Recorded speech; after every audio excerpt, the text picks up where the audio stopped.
VA disability night ops. Hey, y'all got any questions, comments, concerns? Let your boy know. Let me switch the Bluetooth off. Where he at? Don't. Where he? Where he at? Yeah. Gonna be answering all VA disability questions for the next few minutes, like 15 minutes or so. But hey, if y'all got any questions, let your boy know. Until I get a question, as always, I'll start talking about something. Um, when I was in the VA claims process, I started going. I was always looking through my STR service treatment record. Hey, what's up? What's up? Appreciate you joining. If you got any questions, please, by all means, feel free to stop me. I'm just gonna be talking all things VA until I get a question. Help you veterans out on this beautiful Monday. Me. But when I started my VA claims process, you know, I told the story a few times, not in detail, but started my intent to file December 2020. I had a buddy of mine. He was talking a lot of crap to me. So I was like, okay, pardon me. Let me put in this claim. At least, put this the intent to file in. Started that. Started building medical evidence. The first thing I tackled was increasing what I already had. It only had 10%, but I had 10%, 10% for tinnitus, 0% for migraines. So I went all in for migraines. Started recording how frequent I would get migraines in the Migraine Buddy app. For the next 5 months, went in to see a neurologist. Got further evaluations, further testing, medication, Botox. That if it's an option and you're a candidate for it, they'll give you Botox injections in your temple. See if it'll alleviate the pain or alleviate the occurrence of migraines or headaches. And from there, I got buddy statements. What's up? What's up? Hey, as you're coming in, by all means, feel free to stop me.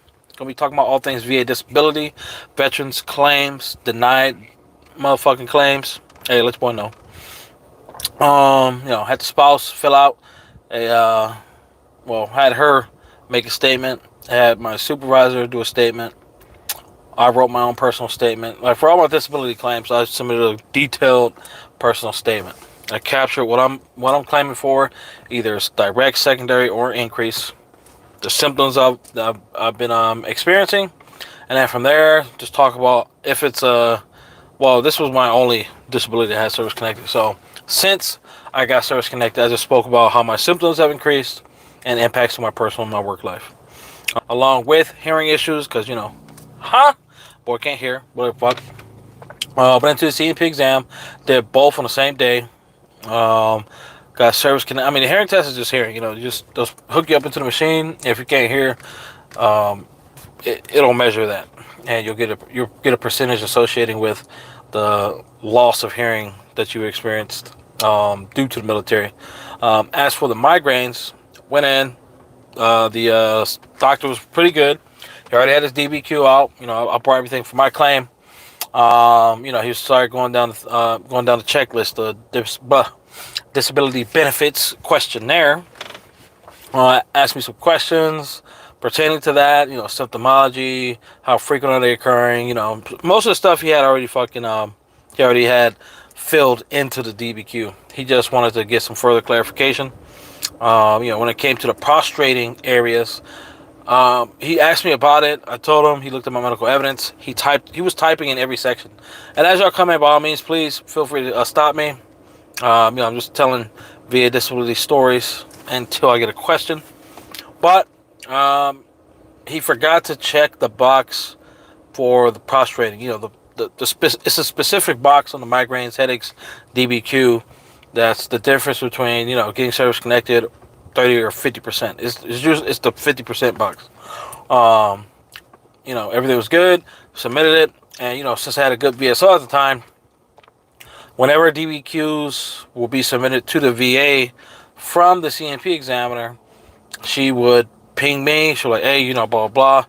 Take a look at this. You went to the exam. Make sure everything is good. Everything is noted as well. And as I'm going through this DBQ, mind you, At this point, I've done basic research, just general research into the VA claims process. Um, Definitely into migraines. Everything about migraines. I've looked at denied claims, what the VA doesn't want to see, what the VA is looking for. Everything I had was like airtight. But on the DBQ, that examiner, he forgot to check that box. Even though he did type into the box, he forgot to check a specific box that said, are you having prostrating migraines? Even though right underneath the checkbox, he put in a whole lot of information. And that led me to believe like the VA, when they're processing claims, for VA, when they're processing veterans claims and they get that DBQ back from the C&P examiner, I feel like they're just they print it off or they fucking, compare it into a system and they're just looking for the check boxes. Because they could have clearly seen or saw that examiner wrote in a whole paragraph worth of issues pertaining to my prostrating migraines and headaches. But, it wasn't captured by the VA. Luckily, your boy caught it. I was like, yo! Ping my BSO, my Veteran Service Officer, and I was like, hey, is this box supposed to be checked? Or, is this going to be an issue? And as we were talking about it, it was like literally a day. The day the C&P examiner sent it to the VA, sometime in the morning, I think around 11, 12, my BSO sent it to me. And then maybe by 2 or 3 o'clock, the VA already had a proposed percentage, and they were trying to give me 30%. And as I caught that, as me and my VSO was talking about that, she was like, "Oh, hey, the VSR is actually drafting a draft version of the decision letter, and they're recommending 30%." I was like, "Hey, you don't make no sense," did my argument, and then with a VSO that's knowledgeable, has access to VBMS, which is the Veteran Benefit Management System, they can see everything that's going on with the claim. When that examiner puts something in, when the VA rater grabs it, proposed drafts for your decision letter, having a VSO that's that knowledgeable and have access to the system is going to be in your best interest, because when you're putting in these claims, I always say, most county VSOs don't have the access, the knowledge, or the drive to help veterans today. So let me take a sip. And it really hinders us, especially if they don't have, basic knowledge of the VA claims process and at least access to VBMS. But that alleviated me having to do a higher level review, possibly getting denied again, and then going into the appeals process. We were able to capture that proposed percentage increase prior to that VSR finalizing it. So I caught that. She said, okay, Gucci. She pinged that VSR and let them know, like, hey, this rating should be 50%. You missed the examiner missed the checkbox on the migraines DBQ. However, they did type in a whole paragraph worth of information in there that seems like it just went to the wayside. And at that point, the VSR was like, oh, I guess so. Okay. So they resent that DBQ back to the C&P examiner. They, with that specific issue, looked at it. Examiner was like, okay, my bad, checking the box, sent it back. 50% migraines. Blue! Hey, so that's why I was recommend getting a VSO that has at least access to VBMS. That's going to be your most crucial type of, VSO. Like a lot of veterans, like, oh, get an attorney, get a lawyer off the rip. I was like, you don't need a lawyer. You don't need to pay, thousands of dollars for a lawyer to submit your claim. If anything, if from the VA's point of view, if you're utilizing a lawyer off the rip, it just seems like, potential for VA claims fraud. But, if all your shit's genuine, you got a good VSO, with a good veteran service organization, you should be good. You don't need no fucking lawyer. And, knowledgeable of the VA claims process. Actually read what you're putting in for, the increases, the criteria and shit like that. What's up, dog? What's up, dog? Boy over here. Hello, holiday, yo. But yeah, so definitely want to get that taken care of. Going on from there, that took me from 10% to 60%. Yeah, I remember now, 60%. Chill for like another month or two. As soon as that claim was 100% finalized, I put in my next intent to file. because I mean, I'm gonna submit something within that year. I just happened to do it 4 or 5 months after that. So got my migraines service connected as well as service connected for hearing. I'm like, okay, what's next? At that point, I was already seeing a psychologist. Got my diagnosis for insomnia and some aggressive motherfuckery disorders, whatever the fuck. So I was like, okay, let me secondary this to tinnitus. Okay, cool, Gucci. As well as no, it was just insomnia. Okay, what put in for that? Got same thing. Had my diagnosis, had my medical history, had my complaints, causation. Because with any secondary disability, you need to show causation. Had my causation from my tinnitus and my hearing issues causing insomnia. Went into the C&P exam, everything checked out. The C&P exam was good. However, I didn't have, at that time, I didn't have, or, I didn't know how to express the impacts to my personal and my work life. So the VA, they said, okay, until you can provide us with better information, here's a 30%. I mean, 30 was still good. I take that.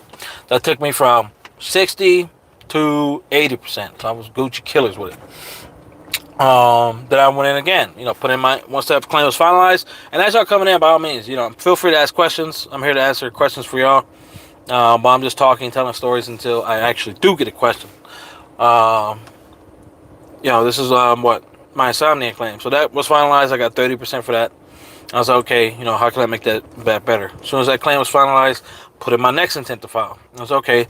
Let me start tackling things that I was denied for. And then I went for sleep apnea. When I went in for sleep apnea, read it. The specific reason why the VA denied me was due to lack of in-service complaints, which was BS.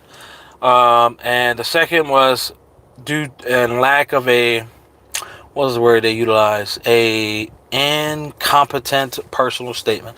So it's pretty much, the personal statement I supplied, they were like, oh, give me benefits, give me free, and they were like, no, fuck you, dog, denied. But regardless of the personal statement, you don't need to submit a personal statement. But the fact that any veteran does submit a personal statement, it shouldn't be penalized against them. But sometimes it is, depending on how they write. That's why you gotta be specific, detailed in a way to where you're just only addressing the disability. You're not, bringing up stories from fucking 40 years ago, pre-fucking military, nothing like that. You want to talk about if it's a direct, when did it happen in service, if you have any complaints. If you don't have any complaints, address that. Why didn't you go into medical? Most reasons is, due to leadership. Toxic. I mean, you don't have to say toxic leadership in a statement, but due to leaders not supporting active duty militaries seeking medical treatment for any, definitely no mental health issues. And they're like skittish if it's anything physical. So, those are reasons that you can put in your personal statement. I've always put my personal statement because, Marine Corps, they're like, oh, pains and weakness leaving the body. Yeah, fucking right. Ah! Hope y'all sipping on that coffee. But put in that claim, I did, re-looked through my STR a lot of times, and I found 4 detailed complaints in my active duty time of sleep issues.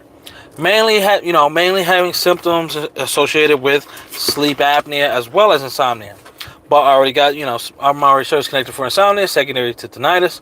So I'm like, okay, these are clear indications of sleep apnea. So I printed that off. Redid my personal statement, of course, obviously, because that was the second reason why they denied me.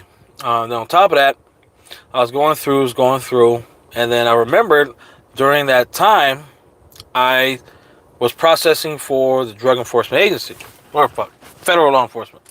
And when I went in, I fell asleep during the polygraph test, like early in the morning. And, the examiner woke me up, said, oh, you're choking on your tongue, whatever the hell. We think you got sleep apnea. I'm like, I didn't even know about sleep apnea until I was taking that polygraph test. It was about 4 or 5 months post-military. But if you're diagnosed or anything that's captured within that first initial year, post-ETS, EAS, it's considered presumptive that it was due to your military service. So I remembered that I had, federal documentation saying go get checks for fucking sleep apnea because we think that you have it due to your military service. I'm like, oh, shit! Okay. So, printed that off. And then I resubmitted my claim. It was a supplemental. So I did a new personal statement. I pulled all the information that the VA said. Supposedly, I didn't have in-service complaints. I had my in-service complaints. I redid my personal statement, and as well as I added that form from the federal law enforcement agency, as well as a nexus letter. Just for that added layer of hope. I hope it works. You know what I mean?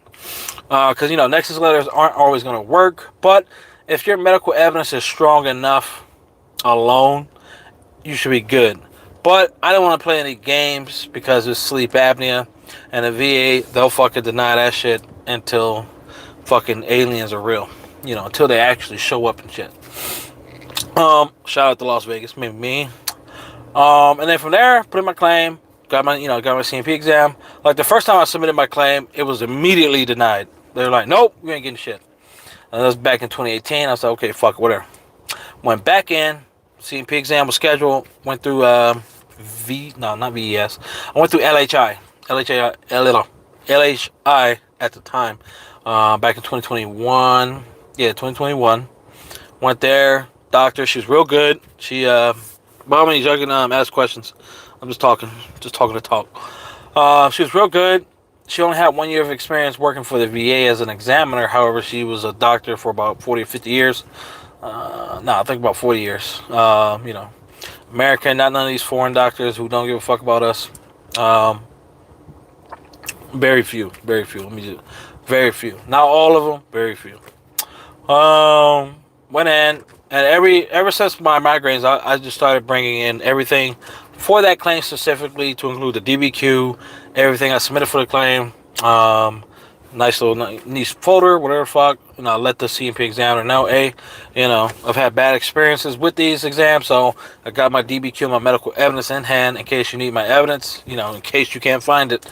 Or if, just to make sure all the questions are being asked and we're not leaving anything on the table that could risk me not getting service connected or me not getting an increase. So, the more you know.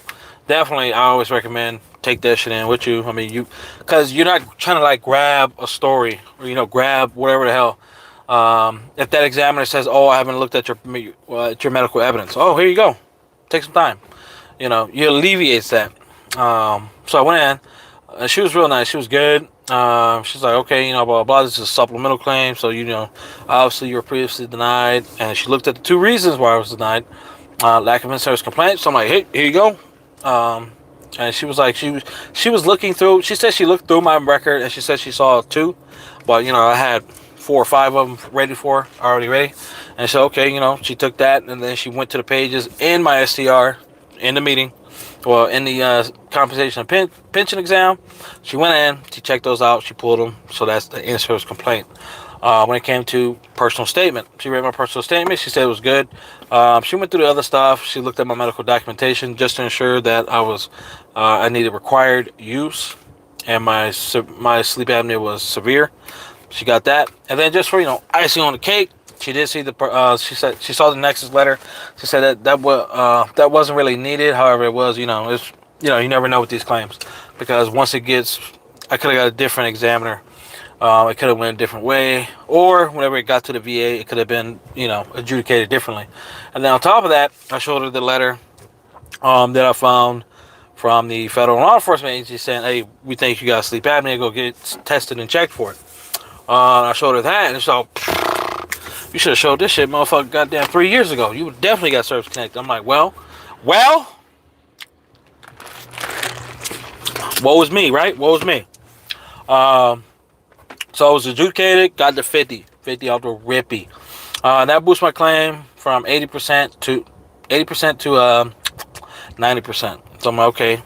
And then I waited until that claim finalized. That started my last intent to file last year in March, April timeframe.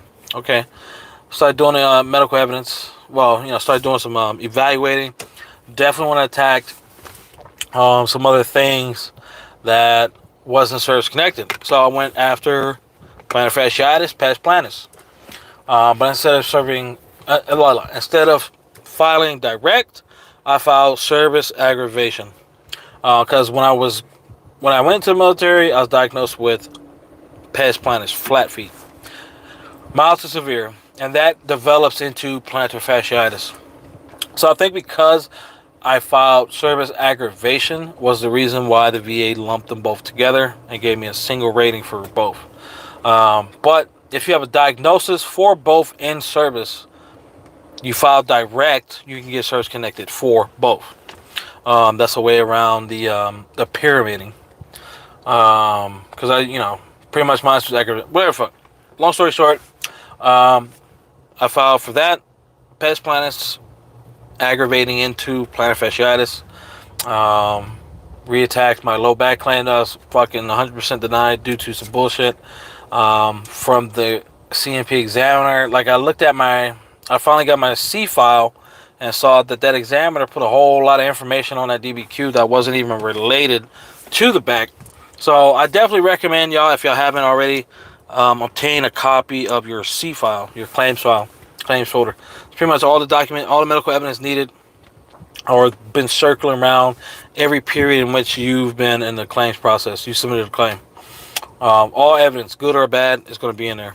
What the fuck else? IBS and GERD. I've been dealing with that for a couple of years post my second deployment after ingesting jet fuel mixed with some pre-workout.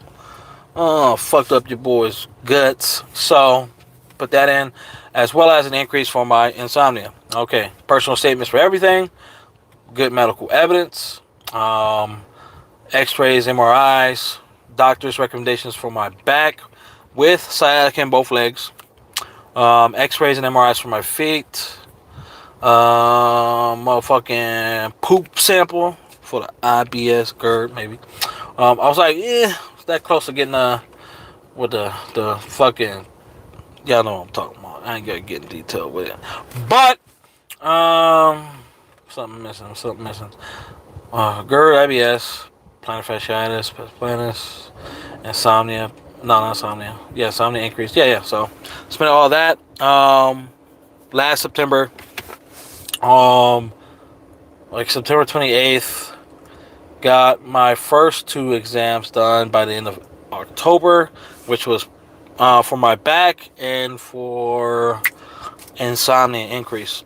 And when I went into that exam for the insomnia, the doctor was trying to be like, 30% is the best you can get for fucking tinnitus. And as y'all coming in, by all means, come in, ask a question. Probably on here enough for another 5 minutes or so. I ain't got no questions yet, so I'm just talking. But if I get some questions, I might stay on a little longer.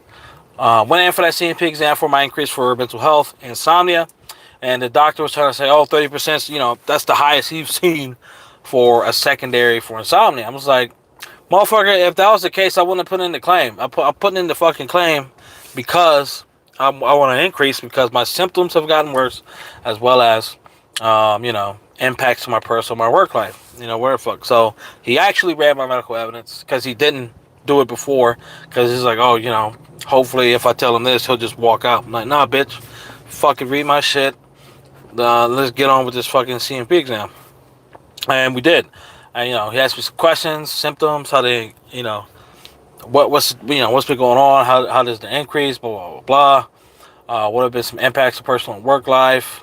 And at the end of that conversation, I was still feeling like, He said he was going to recommend an increase. So I'm like, all right, you fucking piece of shit.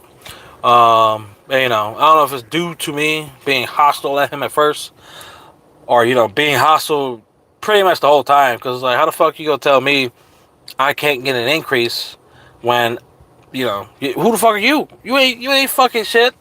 You're supposed to read my medical evidence, make sure I fucking, do the evaluation, and put your little opinion to see if I warrant an increase. And if your symptomology and your impacts to your personal and your work life, at least for mental health, has worsened since getting service connected or since your last C&P exam, you warrant an increase. As long as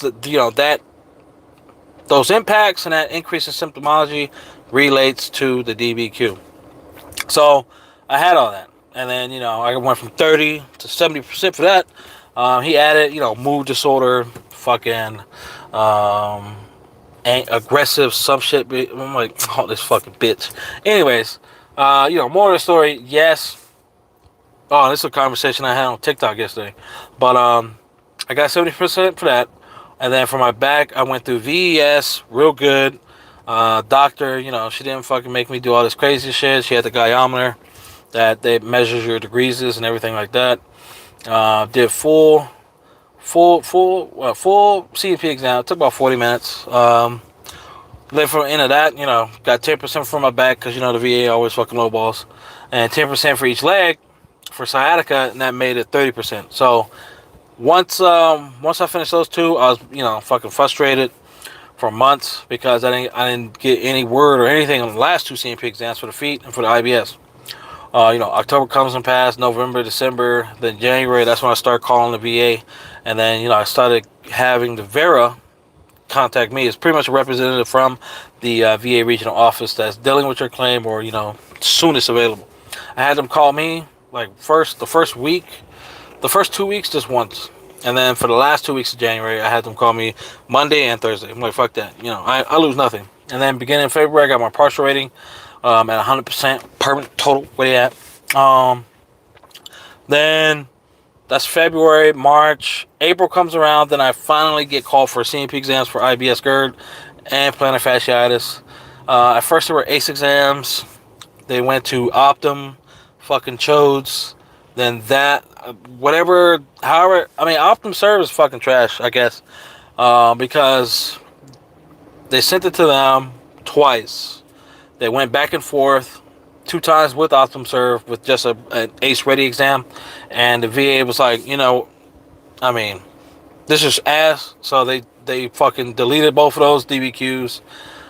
Went republished the fucking C&P exams. Went through QTC, finally finished, and then my whole claim was finalized. Like, man, motherfucking made. But I was talking on TikTok last night, and a few VA Raiders came in. They were talking about, because we were talking about PTSD and getting service connected for it, and they were talking about, you don't need a diagnosis of PTSD in order to get a service connected. I'm like, yes, you do. How many veterans on TikTok, on social media, on here, they gotten denied for PTSD due to not having a diagnosis and not identifying their stressor? And these VA Raiders, there's like 3 of them.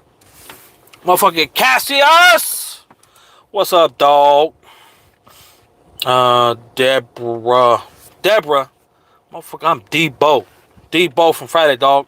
Deborah. Do I look like a Deborah, dog? Damn, I gotta clip the beard, maybe. I've been doing some research and with combination of mental health and muscular skeletal conditions. Can you qualify for SMC? Also, the severity of your conditions. Yes, you can definitely qualify for SMC. For mental health as well as for, it was mainly made for muscular skeletal, missing limbs, shit like that. But some veterans, depending on the severity of their mental health, they could definitely obtain SMC for having, I think it's a 60 or 70% or more for a mental health disability. Definitely possible. Motherfucking Cassius. This is in the attorney's ballpark. We got any attorneys on here? Come on. Sorry about the typo. No, you good, dog. Yeah, maybe an attorney or possibly a seasoned VSO could definitely help a veteran out on submitting that claim for if they're going to be utilizing a mental health. Either or. It's definitely good to have someone who's knowledgeable of those types of claims help you out, not just put it in because you think you rated. Just because it's there, fuck, the money's there, grab it. But definitely want to go on it the right way with the right knowledgeable representative. Hope you're having a good day, motherfucker Cassius. But so I was talking with these these VSRs, or these people who were claiming they were VSRs. I was like, I'm fucking adjudicated. One was like, he denies often, I deny when I can. I'm like, what the fuck? riled up all the TikTokers and shit like that.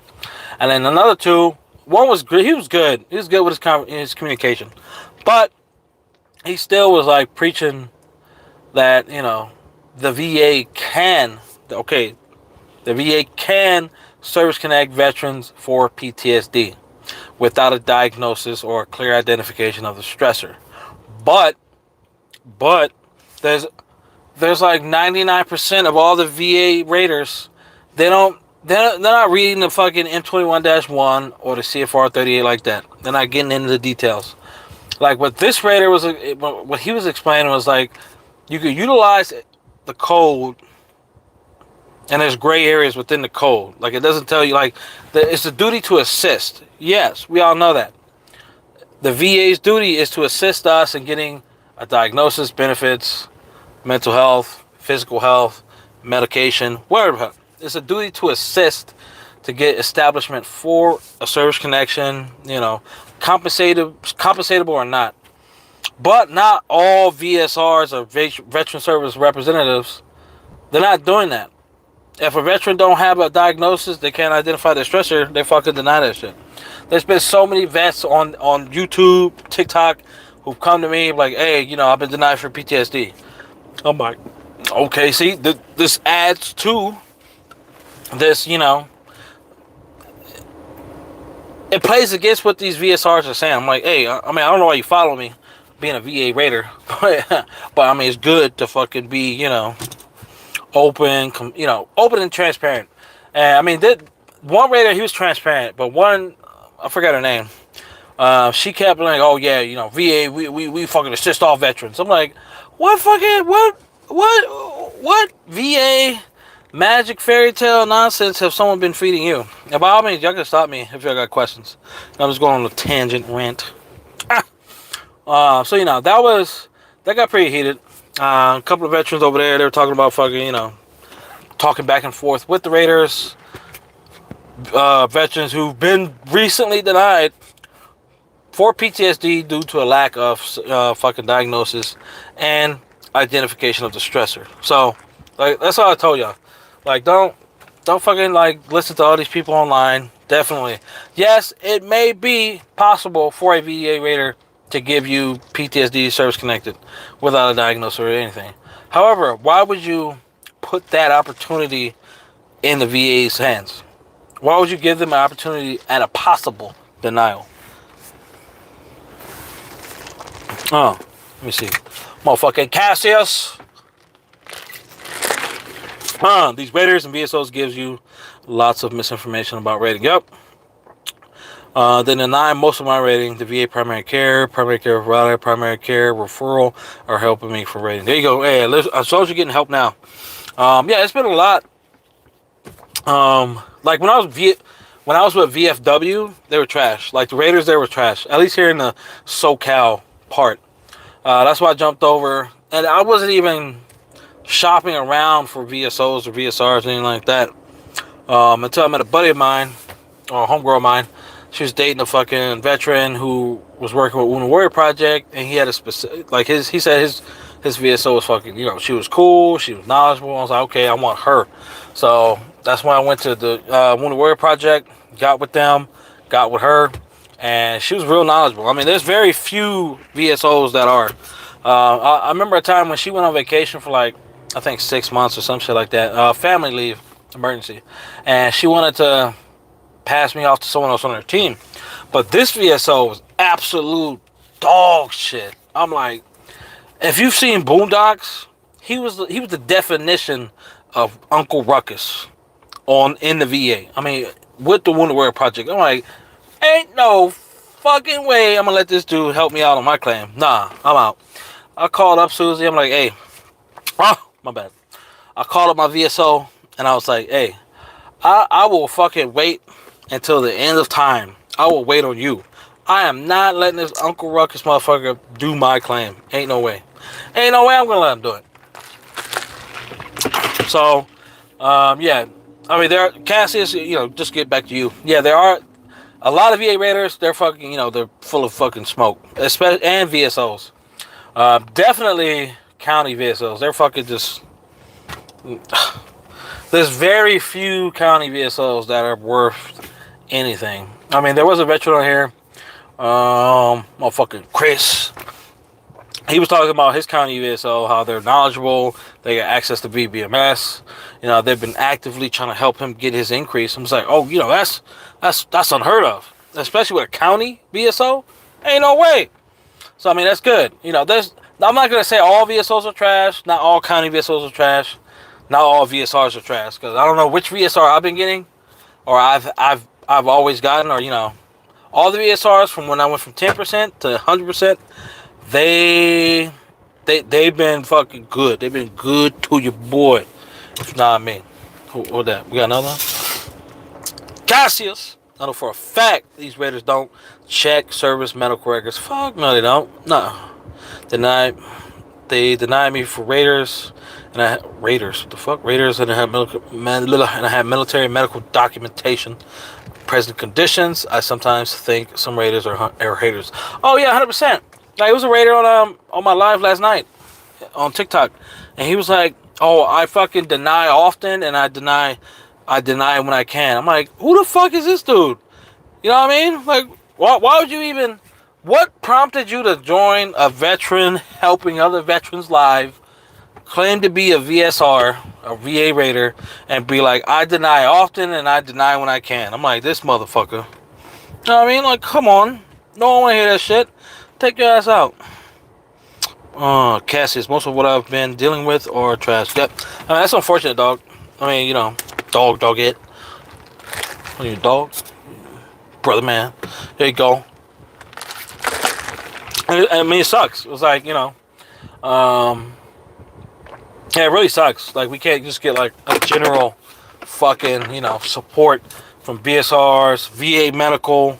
Like, that's why I stopped going to VA medical, because when I first got out the military, I was going to VA medical up from fucking Redlands. You know, brand new facility. You think they'd be fucking, you know, good doctors and shit. No. I had this motherfucking doctor from, like, India, not giving a fuck, not listening. Like, I'm in front of them talking, not listening, writing some off-the-wall shit. Oh, veteran came in hostile. Veteran's a fucking, you know, hostile creature. You know, where the fuck? I'm like, creature? The fuck? You know what I mean? So it's like, okay, I'm out. I kept complaining about injuries and issues, and that doctor just wasn't listening. I put in my complaint with their supervisor. Supervisor didn't give a fuck. I'm like, okay. So then that's why I put in a complaint with the regional motherfucking nurse, where head doctor, who the fuck. It didn't go anywhere, so I just stopped going to VA medical. It's fucking all trash. All trash. I've just been going to private ever since. Oh, anything else? Any other questions? Pardon me, but where's I going with that story? Yeah, so I mean, whenever you're like more like everything I've been talking about. Whenever you put in claims, make sure you have a diagnosis. Don't listen to no fucking piece of shit, you know, VSR or VSO telling you, oh yeah, just throw it, you know, fucking submit your claim, throw all that shit at the wall. And then when you wait 9 months for a C&P exam, and instead of getting a C&P exam, you get a denial, you go fucking come back and like, yeah, you was right, Debo. Yeah, have a diagnosis at the very minimum for any direct. Secondary claims, still have a diagnosis, but show causation of how your RBD service-connected disability is causing the secondary. I always recommend a personal statement, especially for any disability that if you're trying to get like, you know, 30% or higher, have a personal statement. If it's like a couple of 10s, a 20, I wouldn't, I mean, as long as your medical evidence is strong for 20 or 10, depending on that disability, I mean, you're not going to really need a personal statement. Anything higher than 30%, personal statement. Get into the details, identify those symptoms, and any, you know, if only certain disabilities you got to take into consideration. The VA takes into consideration your personal and your professional impacts that have been occurring due to that disability. And that's it. That's pretty much the claims process right there. I mean, not the claims process, but that's if you have all that in your VA claims record. I mean, whenever you submit a file, whenever you submit your claim, if you have all that, I mean, you'll have nothing but success. And have a good VSO that has access to BBMS. I can't stress that enough. Like, because some of these VSOs are just, especially county VSOs. I mean, I give them a lot of trash because they need it. You know, we need a change in the county VSO realm. Like, they need to get their proper accesses. It's like, I got a buddy in Chicago, Minnesota, somewhere fucking Wisconsin, cheesehead ass. He was talking about a VSO that he was going to go see, and I was like, does he have access to VBMS? He's like, he don't know. So he gave me his number. I called up that fucking VSO office. I'm like, hey, blah, blah, blah. Is fucking, VSO motherfucking Bob in? He's like, nah, he's not in. Why? I was like, okay, does anyone in the office or when does Bob plan on getting access to VBMS? I was like, oh, what is that? I'm like, oh, fuck no. How the fuck are you guys still established trying to help vets? Like, what the fuck are you doing? You should definitely cut off submitting claims for any veterans. If you don't know what VBMS is and you don't plan on getting access, I mean, if there's anything else y'all do to help vets, do that instead. I mean, I don't know how good y'all do it, but definitely y'all shouldn't be submitting claims on the behalf of any veteran. Cassius, I want to know why Nexus letters are expensive, $1,500 to $2,000. Because it's a marketable area, especially for these doctors or these shady ass doctors. I mean, if you're paying anything $1,500 or more for a Nexus letter, you better be 100% permanent total. Tonight is to 100% for that. I mean, but some of these doctors, they prey on veterans who are depressed and they want to get service connected. But sometimes these Nexus letters are fucking trash. And especially there was one going around. I don't know if he's reinstated his rapport or his got back into the VA's good graces. But I mean, it was one doctor. I'm sure a lot of veterans know, motherfucking Fred Nolan. He was charging different rates from $700 to $2,000, and some veterans will get denied for their claims, and then they'll be like, "Yo, rebuttal. You said you was gonna do a rebuttal for me." Some bets he did, some bets he didn't. That's just how it goes. But then there's some doctors. I'm not gonna say all Nexus letters are that expensive. There's some doctors that in companies, organizations, they're really good. I wouldn't recommend re-medical to anybody. But what is it? Prestige Medical Consultants. Leah Buckles, she's really good. Reasonable prices, very articulate and detailed Nexus letters. I utilized her for my sleep apnea Nexus letter, and it was just, it's like gold. It's like diamonds. It's like motherfucking space matter. Gave that shit to the VA, and it was like, it's like, beautiful. Half the price. It was like, I think it was like $600. I think it's still $600 for a Nexus letter. But yeah, I'll leave a link to the website. But I think it's Prestige Medical Consultants. It was Prestige Medical Worldwide, but I think it kept getting mixed with that movie. I forgot that movie. It was a comedy movie. But yeah, so any other questions? Any questions at all? Yeah, Cassius. It's fucking yeah. But what got me fucking mad yesterday was that those VSRs or supposed VA raiders coming in. Oh, you don't need this. I'm like, shut the fuck up. Yes, you do. You come over here spreading hate and discontent, fucking trying to get my life canceled and shit. All these veterans in here cursing, saying they're like threatening them and shit. I'm like, come on, dog, come on. let's not go there. I'm trying to stay on the live, even if it's for like 10 minutes.